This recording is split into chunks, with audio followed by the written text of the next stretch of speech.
Kamal Haasan title role చేయగా Shankar direct చేసినటువంటి భారతీయుడు 2 సినిమా ఈరోజు మన ముందుకు వచ్చేసింది.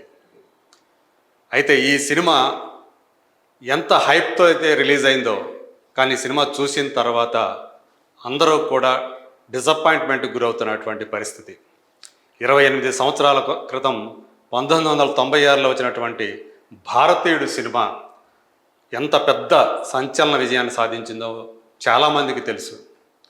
ఇప్పుడు అదే దానికి మించినటువంటి సినిమాగా భారతీయుడు 2 నిలుస్తుందని చెప్పేసి ఆశించిన వాళ్ళని ఈ సినిమా బాగా నిరుత్సాహానికి గురిచేసింది చెప్పాలి. నిజానికి శంకర్ భారతీయుడు 2 తర్వాత భారతీయుడు 3ని కూడా ప్లాన్ చేస్తున్నారు. భారతీయుడు 2లో కాజల్ అగర్వాల్ నటిస్తుందని చెప్పేసి ఆ రోజుల్లో వార్తలు వచ్చాయి. కానీ ఇప్పుడు ఈ సినిమాలో కాజల్ అగర్వాల్ లేదు. కానీ భారతీయుడు 3లో ఆమె కనిపించబోతోందంటూ ఈ సినిమా చివరిలో యాడ్ చేసినటువంటి ఒక టీజర్, భారతీయుడు 3కి సంబంధించినటువంటి ఒక లీడ్ని ఆయన చూపించడం జరిగింది. ఒక టీజర్ లాగా అందులో కాజల్ అగర్వాల్ కనిపించడం మనం చూసాం. కానీ స్క్రీన్ ప్లే పరంగా చూసుకున్నా, క్యారెక్టరైజేషన్స్ పరంగా చూసుకున్నా, సన్నివేశాల పరంగా చూసుకున్నా, ఒరిజినల్ ఫిల్మ్ ఏదైతే ఉందో భారతీయుడు, దానికి ఏమాత్రం సరితూగలేదు భారతీయుడు 2 అనేది మొత్తం టాక్ అంతా కూడా సర్వత్రా వినిపిస్తూ ఉంది. ఏదేమైనా సరే తన ఫస్ట్ సినిమాతో చేసినటువంటి కమల్ హాసన్ గారితో ఫస్ట్ సినిమాతో తను చేసినటువంటి మ్యాజిక్ ఏదైతే ఉందో భారతీయుడితో, దాన్ని భారతీయుడు 2 తోటి రిపీట్ చేయలేకపోయాడు శంకర్ అని చెప్పేసి ఆ పేరైతే వచ్చింది. ఈ సినిమా చూసిన తర్వాత రేపు గేమ్ చేంజర్ అనే సినిమా ఎలా ఉండబోతోంది అంటూ ఇప్పుడే చర్చ మొదలైపోయింది. మనకు తెలుసు రామ్ చరణ్ హీరోగా ఈ గేమ్ చేంజర్ని శంకర్ రూపొందిస్తున్నాడని చెప్పి. యాక్చువల్గా ఎప్పుడో గేమ్ చేంజర్ అనే సినిమా ప్రేక్షకుల ముందు రావాల్సింది. కానీ మధ్యలో ఈ భారతీయుడు 2 అనే సినిమా తీయాల్సి రావటం వల్ల గేమ్ చేంజర్ని అప్పటికే ప్రారంభించినటువంటి గేమ్ చేంజర్ని పక్కన పెట్టి ఆయన శంకర్ భారతీయుడు 2 తోటి భారతీయుడు 2 అండ్ భారతీయుడు 3 ఈ 2 సినిమాలని తీయటం వల్ల గేమ్ చేంజర్ అనేది వెనకబడింది. యాక్చువల్గా అది నవంబర్ లేదా డిసెంబర్లో వస్తుందని చెప్పి ఇంతకుముందు టాక్ అయితే వినిపించింది. కానీ ఇప్పుడు గేమ్ చేంజర్ అభిమానులు, రామ్ చరణ్ అభిమానులు కాస్త సంశయంలో పడ్డారని చెప్పాలి. భారతీయుడు 2 సినిమా చూసిన తర్వాత ఆ సినిమా ఎలా రాబోతుంది, గేమ్ చేంజరు మనం అనుకున్న విధంగా వస్తుందా, రామ్ చరణ్కి అది ఘన విజయాన్ని అందిస్తుందా లేదా అని కొంత సంశయంలోకి పడ్డారు. ప్రస్తుతం మూడ్ ఎలా ఉందో ఒకసారి మనం స్క్రీన్ ద్వారా చూద్దాం. డేంజర్లో గేమ్ చేంజర్. ఎందుకు డేంజర్? RRR మూవీతో, రాజమౌళి డైరెక్ట్ చేసినటువంటి RRR మూవీతో రామ్ చరణ్కు గ్లోబల్ స్టార్ ఇమేజ్ వచ్చిన సంగతి మనందరికీ తెలుసు. ఆ RRR తర్వాత రామ్ చరణ్ ఆచార్య మూవీ చేశారు. కానీ ఆచార్య బాక్స్ ఆఫీస్ దగ్గర పెద్ద డిజాస్టర్గా నిలిచింది. అందులో రామ్ చరణ్ తండ్రి మెగాస్టార్ చిరంజీవి టైటిల్ రోల్ పోషిస్తే రామ్ చరణ్ ఒక అరగంట సేపు కనిపించే ఒక ప్రత్యేకమైన పాత్రలో ఆయన మనకు కనిపించారు. దాని తర్వాత ఆచార్య తర్వాత రామ్ చరణ్ శంకర్ డైరెక్షన్లో గేమ్ చేంజర్ అనే సినిమాని మొదలుపెట్టారు. దీనికి దిల్ రాజు ప్రొడ్యూసర్. ఇప్పుడు ఈ మధ్యలో మళ్ళీ శంకర్ ఆ గేమ్ చేంజర్ని పక్కన పెట్టి ఈ భారతీయుడు 2 ఈ సినిమాని తీసుకొచ్చారు. యాక్చువల్గా గేమ్ చేంజర్ కంటే ముందు భారతీయుడు 2 ప్రారంభమైంది, షూటింగ్ ప్రారంభమైంది.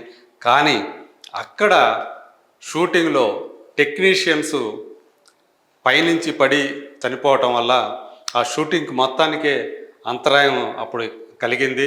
ఆ తర్వాత ఆ బాధిత కుటుంబానికి ప్రొడ్యూసర్స్ నష్టపరిహారం కూడా చెల్లించారు. ఆ టైంలో అది పెద్ద వివాదానికి కూడా దారితీయడంతో ఆ భారతీయుడు 2ని ఆయన తాత్కాలికంగా పక్కన పెట్టి శంకర్ గేమ్ చేంజర్ని రామ్ చరణ్తో ప్రారంభించిన సంగతి మనలో చాలామందికి గుర్తుండే ఉంటుంది. ఇప్పుడు ఈరోజు భారతీయుడు 2 సినిమా వచ్చింది. ఫ్లాప్ టాక్, నిజంగా చెప్పాలంటే ఇది ఫ్లాప్ కంటే కూడా డిజాస్టర్ టాక్ అనే టాక్ వచ్చిందనే చెప్పాలి.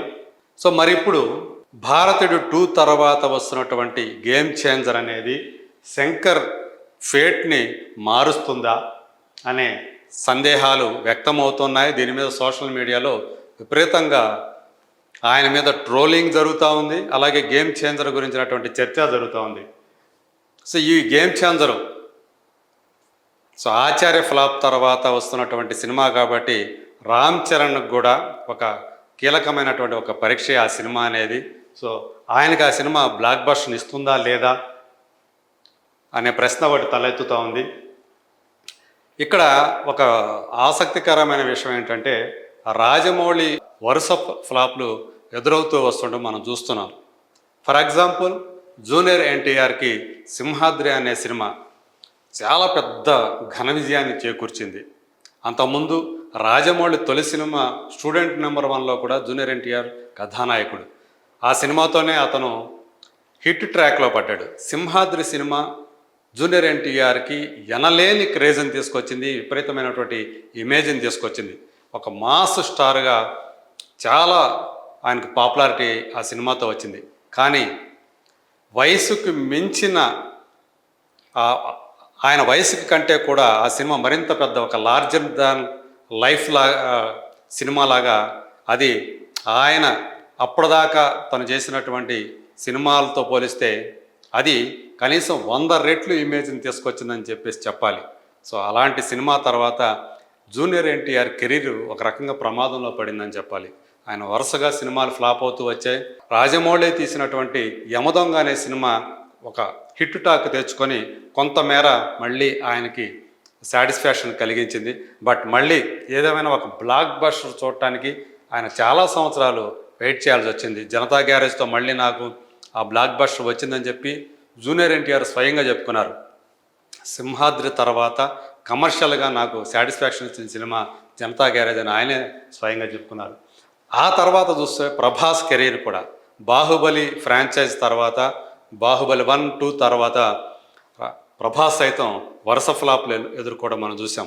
ఒక సాహో, ఒక రాధేశ్యామ్, ఒక ఆదిపురుష్, మళ్ళీ అంటే వరుసగా 3 డిజాస్టర్స్ తర్వాత ఆయనకి మళ్ళీ సలార్ తోటి కొంత ఊరట లభించింది. ఇప్పుడు కల్కి సినిమాతోటి మళ్ళీ ఆయన ఒక బ్లాక్ బస్టర్ని చూశాడు.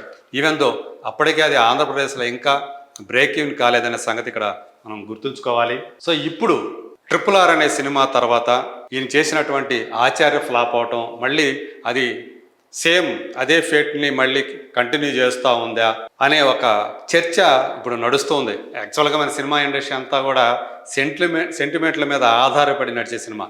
దానికి దీనికి ఏం సంబంధం ఉండకపోయినా బట్ లింక్ చేసి మాట్లాడటంలో మన సినిమా వాళ్ళ తర్వాత ఎవరైనా ఇప్పుడు కూడా అదే విధంగా ఈయన రామ్ చరణ్ వరుస ఫ్లాపులు ఏమైనా ఎదురవుతాయా అనే భయం ఆయన అభిమానుల్ని వెంటాడుతూ ఉంది. బట్ ఏదైతే ఆ గేమ్ చేంజర్ అనే టైటిల్ తోటి సినిమా తీస్తున్నారో అది ఖచ్చితంగా ఆయన ఫేట్ని చేంజ్ చేస్తుంది. అలాగే రాజమౌళికి హీరోలతో ఉన్నటువంటి ట్రాక్ రికార్డ్ ఏదైతే ఉందో, తను సినిమా చేస్తే మళ్ళీ ఆ తర్వాత ఆ హీరోలకి వరుస ఫ్లాపులతో ఇబ్బంది పడతారనే ఒక ఏదైతే ఆయన మీద ముద్ర ఉందో, గేమ్ చేంజర్ తోటి ఆ ముద్ర కూడా చెరిగిపోతుందని చెప్పేసి ఆయన అభిమానులు కూడా ఆశిస్తూ ఉన్నారు. సో ఏదేమైనా సరే, సో మొత్తానికి గేమ్ చేంజర్ అనేది ఒక డేంజర్ జోన్లో ఉన్నట్టుగానే మనం ఈరోజు చెప్పుకోవాలి. ఎందుకంటే ఇప్పుడు భారతీయుడు స్క్రీన్ ప్లే పరంగా చూసుకుంటే చాలా వీక్గా ఉంది. అందుకని సినిమా చూస్తున్నంతసేపు మనకి బోర్ కొట్టిందనే ఆ టాక్ ఏదైతే ఉందో అది గేమ్ చేంజర్ మీద కూడా ప్రసరిస్తూ ఉంది. సో దాని స్క్రీన్ ప్లే ఎట్లా వచ్చింది, బాగా వచ్చిందా, గ్రిప్పింగ్గా వచ్చిందా, సినిమా అంత ఇంట్రెస్టింగ్గా ఉంటుందా లేదా, భారతీయుడు 2 తరహాలోనే ఆ సినిమా కూడా ఉంటే పరిస్థితి ఏంటి అనేటువంటి ఒక ఆందోళన రామ్ చరణ్ అభిమానుల్లో కలుగుతుంది. బట్ ఏదేమైనా సరే, ఎందుకంటే దిల్ రాజు తన సినిమా సంబంధించినటువంటి అన్ని అంశాల్లో ఆయన పార్టిసిపేట్ చేస్తారు కాబట్టి ఆయన చాలా కాన్ఫిడెంట్గా ఉన్నారు. ఖచ్చితంగా గేమ్ చేంజర్ అనేది నిజంగానే ఒక గేమ్ చేంజర్ లాగా అవుతుంది, తెలుగు సినిమా మార్కెట్ని మార్చే ఒక చేంజర్ అవుతుందని చెప్పేసి ఆయన చాలా కాన్ఫిడెంట్గా ఉన్నారు. ఆ సినిమాకి పనిచేస్తున్న టెక్నీషియన్స్ కానీ యాక్టర్స్ కానీ చాలా గట్టి నమ్మకంతో ఉన్నారు. మనకు తెలుసు బుర్రా సాయి మాధవ్ ఆ సినిమాకి సంభాషణ రాస్తున్నారు. ఆయన కూడా చాలా కాన్ఫిడెంట్గా గేమ్ చేంజర్ అనేది ఖచ్చితంగా ఒక బ్లాక్ బస్టర్ హిట్ అవుతుందని చెప్పేసి ఆయన మన ఇంటర్వ్యూలో చాలా గట్టి నమ్మకంతో చెప్పారు. సో చూద్దాం. సో ఈ సినిమా వాళ్ళ సెంటిమెంటు నిజమవుతుందా, లేకపోతే ఆ సెంటిమెంట్ని శంకర్ అండ్ రామ్ చరణ్